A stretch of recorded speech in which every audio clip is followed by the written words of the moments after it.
tardes, gente de la Nación Libre, ¿cómo están?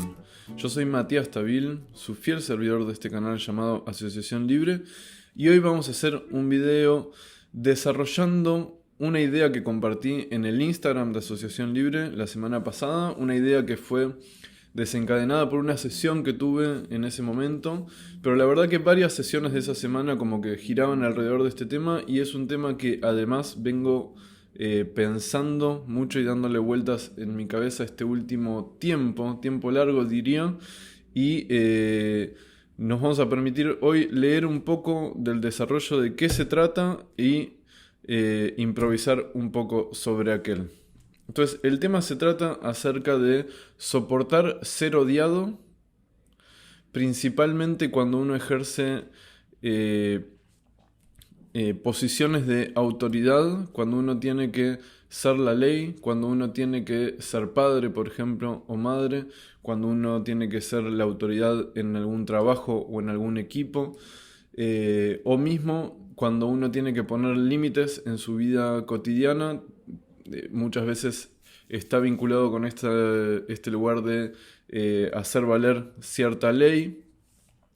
Y vamos a ver que también esto de lo que vamos a hablar de soportar ser odiado también tiene un vínculo con una de las posiciones sexuadas, yo diría, o una de las posiciones que uno puede adaptar en el vínculo erótico. Y creo que es esencial para poder despertar algo del deseo. Vamos a ver de qué se trata. Así escribí: poder soportar ser odiado, momentáneamente o no, por nuestros hijos, es esencial para poder elegir lo que pensamos es correcto en cada caso, sobre todo si ellos no están de acuerdo. La clínica me indica que este es uno de los desafíos cruciales que acompañan el ocupar un rol paterno o materno, y vale también para cualquier otro rol de autoridad o a la hora de poner límites. El miedo a perder el amor del otro impide actuar con la firmeza necesaria para poder realmente cuidarlo, cuidarse uno y o a terceros. Bien, entonces de esto se trata el soportar ser odiado, y que después articulé para mí muy bien con el miedo a perder el amor del otro.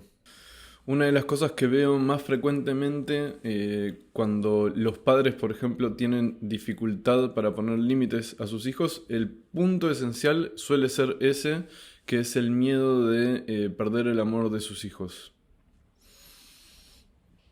Y ese es un problema muy grande, porque si uno tiene que ejercer el rol de ser la autoridad, como es ser un padre o como ser una madre, creo que el precio a pagar es que tiene que poder soportar ser odiado por sus hijos, probablemente momentáneamente, ¿no? Porque uno pone un límite, capaz los hijos se pueden enojar, pero a la larga es difícil que se enojen. Pero suponete que haya un caso donde eso perdure para siempre. Bueno, nada, ahí supongo que es más difícil poner un límite porque uno no quiere perder el amor de sus hijos, pero creo que en la mayoría de los casos eso es un fantasma, como que podrían odiarlo a uno para siempre. Al contrario, si uno los quiere cuidar, es necesario poner esos límites. Y si uno quiere ahorrarse el ser odiado o tiene miedo a ser odiado y por lo tanto no pone límites, en el momento a lo mejor no es odiado, pero a la larga yo creo que sí va a generar resentimiento, porque ese niño cuando crezca va a decir: che, o sea, no me cuidaste, fallaste en esto, este era tu rol, ¿no? Ahora, ¿por qué ejercer la autoridad viene de la mano con poder despertar odio, ¿no? Yo creo que eso es así simplemente por el hecho de que uno, al poner límites, frustra al otro, le dice que no a lo que desea, entonces eso obviamente puede generar roces. Intuitivamente uno en la sociedad, como que en la cultura, se le tiene bronca, digamos, a la gente que está en posiciones de poder o de autoridad. ¿No es así? Por ejemplo, acá en Argentina se suele decir, te pusiste la gorra, ¿no? Cuando uno, por ejemplo, pone un límite, cuando uno viste, hace respetar cierta ley, se le acusa de gorra, que es digamos, ponerse la gorra de policía, ¿no? Como de ser un policía. Y la policía muchas veces es odiada por ser representación de la ley. Más allá de que la policía también puede ser muy violenta, puede ser corrupta y muchas otras cosas, dejemos ese debate de lado. Creo que lo que generalmente puede generar ese odio es simplemente el hecho de ocupar un lugar de autoridad y ejercerla, ¿no? Lo mismo para los jefes o lo mismo para otros roles de autoridad. Poder estar en ese lugar, viste, como que necesariamente uno puede tener buena onda con la gente a quien tiene por debajo, pero creo que tiene que ser secundario, digamos, la buena onda en un sentido. Uno tiene que ser justo y independientemente de si eso en el momento quiebra esa buena onda o no. Obviamente uno quiere mantener un ambiente de buena onda en general, pero es difícil, digamos, como ser demasiado amigo y además ser la autoridad, eso creo que no se puede. Por eso la gente que ejerce bien posiciones de autoridad, en general mantiene una cierta distancia, porque lo tiene que hacer valer. Y no porque no sea buena persona o porque esa persona no pudiese ser amiga del resto de ese grupo si se encontrasen en otra situación. Pero el rol simbólico que tiene que ocupar lo obliga a no poder ser simultáneamente amigo y además autoridad, ¿no? Por eso es muy complicado, no sé, trabajar con amigos o con familiares o con la pareja, porque se empiezan a mezclar esos roles y es difícil ser jefe de tus amigos, porque en algún momento los tenés que cagar a pedos y si además en la vida uno tiene un rol de amigo, empieza a influir, ¿no? Entonces uno tiene que poder tener la libertad de cagar a pedos, de poner un límite, de frustrar, de decir, de marcar la falta en el otro, y eso no lo va a recibir bien el otro en el momento, pero quien tiene la capacidad de ser esa autoridad, eh, tiene que poder soportar eso porque considera que es lo que está bien. Si uno, obviamente se puede equivocar, pero si uno considera que eso es lo que está bien, y que eso incluso ni siquiera es para el bien de uno, es por el bien del otro, o es por el bien del el vínculo en general, o es por el bien del grupo o del sistema, digamos, en el que uno está inmerso, ya sea la familia, ya sea el ambiente laboral, eh, tiene que poder unos como cargar con esa responsabilidad de tomar esa decisión. Y creo que ahí está el punto de dificultad. Todo esto yo diría está muy vinculado con lo que en psicoanálisis se llama el operador del nombre del padre. El nombre del padre en Lacan es el operador psíquico que se transmite si uno atravesó correctamente el complejo de Edipo.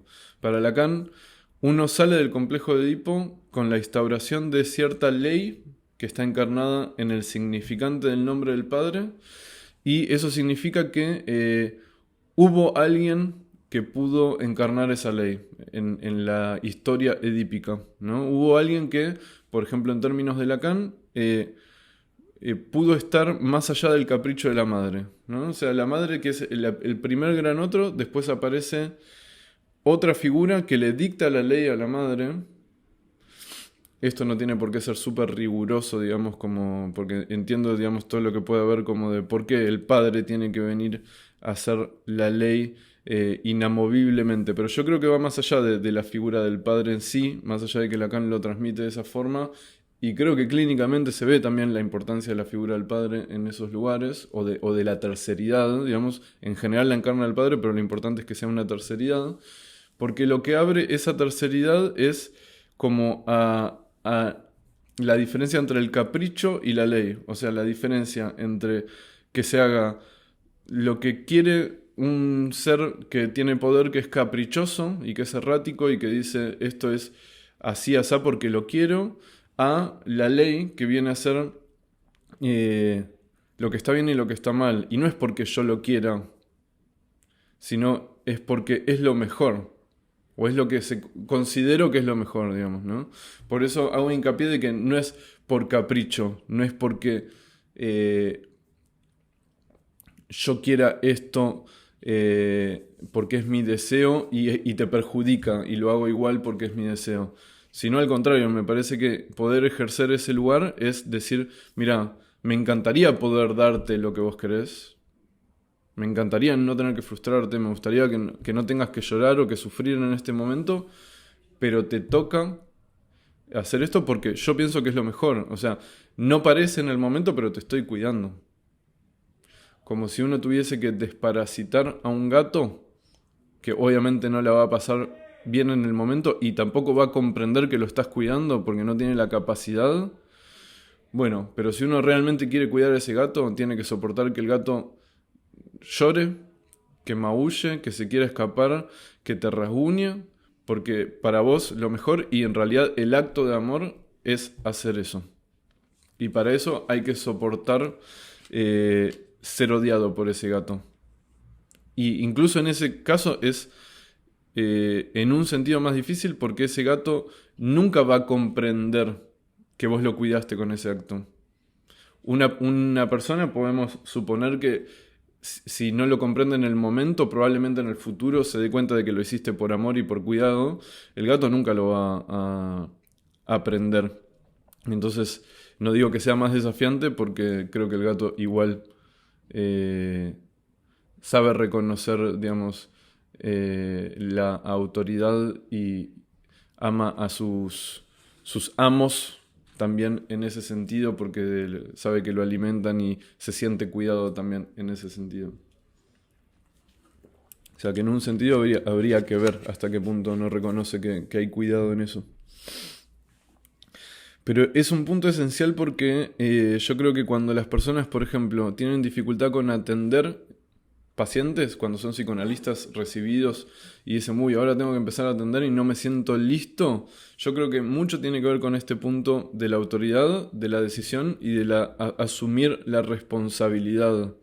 Asumir la responsabilidad, este es un punto clave, asumir la responsabilidad de tomar una decisión, jugársela de que esa sea una buena decisión, porque no hay garantías de que lo sea, solamente yo estoy decidiendo que según la información que tengo en este momento, esta parece la mejor decisión y por lo tanto, como soy la autoridad, recae sobre mí si me equivoqué. Y recae sobre mí las consecuencias de esa decisión. Entonces hay que tener espaldas para poder soportar todo eso. La gente que trabaja en política, obviamente, tiene muchísima espalda con respecto a esto, porque toda la población lo va a criticar, igual que al director técnico de un equipo, ¿no? En general es como el que tiene que poder soportar esas críticas y bueno, llevarse los laureles cuando le va bien, obviamente. Pero en general, viste, como quien ejerce ese rol tiene que tener las espaldas como para poder soportar esto. La responsabilidad es un punto clave.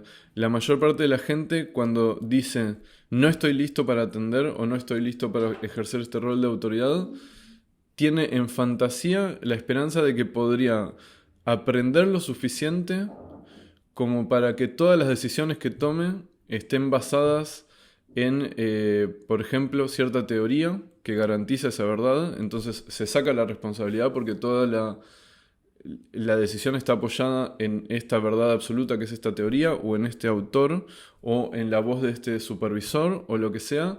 Entonces hay como una esperanza de que uno podría ejercer ese rol de autoridad delegándola completamente a otro que encarnaría la función del nombre del Padre.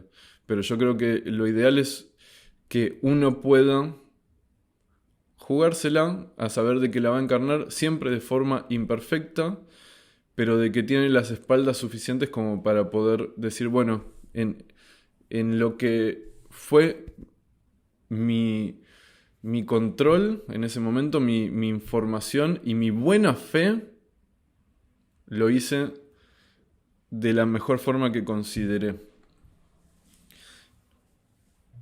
Otro tema que anuncié que para mí está asociado con esto, tiene que ver con cierta posición que a veces no, que en general está presente en la escena sexual, que es la posición dominante, clásicamente masculina, pero obviamente eso puede variar y la puede encarnar cualquier persona, pero digamos, como esa posición dominante de la escena sexual, también en general tiene que poder soportar la responsabilidad de los actos que se están haciendo y tiene que poder soportar ejercer esa dominancia y eso a veces es complicado y eso lleva, por ejemplo, a los neuróticos obsesivos a tener muchísima dificultad para ejercer esa posición en la escena sexual.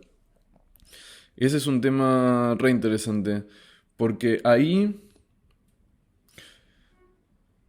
es difícil articularlo claramente, ¿no? Pero ahí también, ¿viste? Se ejerce el operador psíquico del nombre del padre.